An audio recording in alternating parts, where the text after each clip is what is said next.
ne les avons pas trouvés dans les comptes lorsque nous sommes arrivés. Donc, en conséquence, et en attendant la finalisation de l'audit des finances publiques, le gouvernement avait décidé de ne pas porter le dossier du Sénégal au Conseil d'administration du Fonds monétaire international suite à leur mission de revue de juin 2024.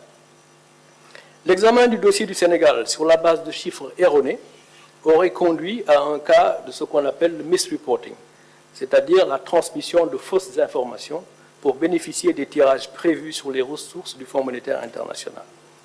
La conséquence de la transmission de données erronées pour bénéficier de tirages est le remboursement des ressources mobilisées, à moins de bénéficier d'une dérogation sur la base de mesures correctives crédibles approuvées par le FMI.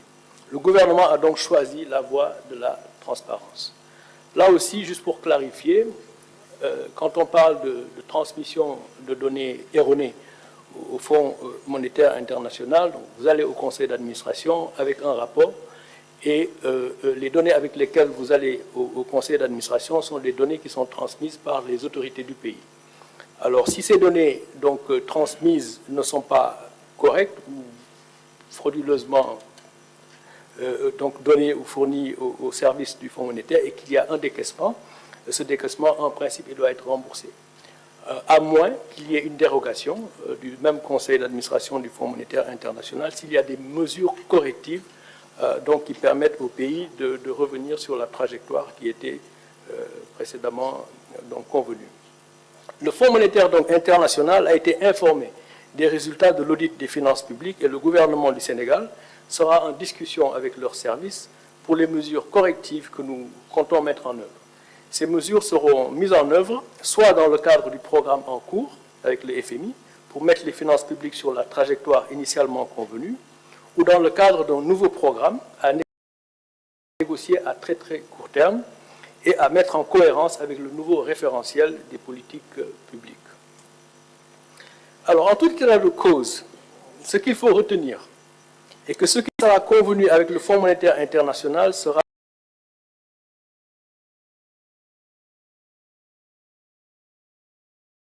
de 83,7% du PIB en 2023 à moins de 70% dans des délais raisonnables. Nous nous fixons cet objectif non seulement parce qu'il correspond à nos engagements dans le cadre de l'UEMOA, mais également parce qu'il correspond à nos capacités actuelles d'endettement, compatibles avec une économie saine et prospère, portée par un secteur privé fort. C'est l'ambition du projet du président de la République pour un Sénégal souverain, juste et prospère.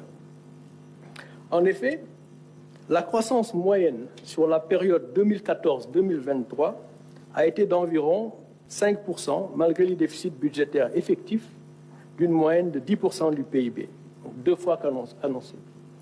On a eu une croissance moyenne de 5%, on a annoncé un déficit budgétaire en moyenne de 5%, mais ce déficit budgétaire a été en réalité de 10% en moyenne. Cela veut dire que l'action de l'État par l'endettement n'a pas été efficace.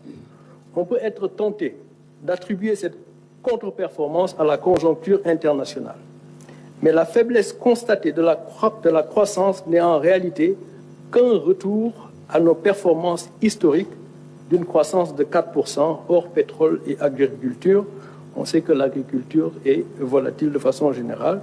La croissance moyenne, nos performances historiques, c'est autour de 4% de croissance. En effet, la croissance du PIB non agricole, donc lorsqu'on enlève la partie agricole qui est un peu volatile, la croissance du PIB non agricole a commencé sa décélération depuis 2018, donc bien avant la Covid et la guerre russo-ukrainienne. Et cette croissance atterrira en 2024 à moins de 4% du fait de la faible croissance du premier trimestre liée à la situation politique qui prévalait. Alors, donc, je disais tout à l'heure que nos performances historiques, c'est en moyenne de 4% de croissance. Le premier trimestre, il y a eu une forte décélération, on le sait tous, à cause de la situation politique qui a prévalu. Et la croissance va reprendre donc, pour les 3 trimestres qui suivront, mais va atterrir à une moyenne qui sera certainement 4% ou moins à cause des performances du premier trimestre. Alors donc, le Sénégal et en est donc au même point qu'avant 2012-2023. En ce qui concerne la croissance, il n'y a donc pas lieu de s'alarmer outre mesure. Il faut regarder l'avenir. Le plan Sénégal émergent, dans son plan d'action prioritaire 2014-2018, avait indiqué que des investissements publics massifs étaient nécessaires pour jeter les bases d'une forte croissance, et les plans d'action 2018-2023, au-delà des relances post-Covid, prévoyaient que le secteur privé prenne le relais de la croissance. Tel n'a pas été le cas, étant donné la vérité des chiffres. Autrement dit, dans, disons, les 12 dernières années, dans la première moitié, ou le premier mandat, il a été question de beaucoup investir en s'endettant pour jeter les bases d'une croissance beaucoup plus forte. Et le secteur privé devait prendre le relais. C'est vrai, il y a eu la crise de la Covid et il y a également eu la crise russo-ukrainienne. Mais disons qu'il demeure que le secteur privé n'a pas pris le relais de la croissance et le déficit budgétaire dans cette stratégie a été le double de ce qui a été annoncé. Néanmoins, la croissance a été donc en décélération depuis 2018, donc bien avant les deux crises qui ne peuvent pas être utilisées comme prétexte de ce point de vue. Alors, de ce fait, ramener notre déficit budgétaire à 3% du PIB, comme, disons, nous l'exigent nos engagements dans le cadre de l'UMOA, et la dette en dessous de 70% dans un horizon raisonnable, en mobilisant nos ressources internes tout en améliorant la qualité de la dépense, ne devrait pas nous coûter des points significatifs de croissance. Je dis bien significatifs, à la mesure où nous revenons à nos tendances historiques. Notre projet qui vous sera présenté ultérieurement devrait nous permettre de reprendre la croissance, mais ramener le déficit à 3%, la dette en dessous de 70% du PIB dans un horizon raisonnable ne devrait pas nous coûter donc des points de croissance significatifs.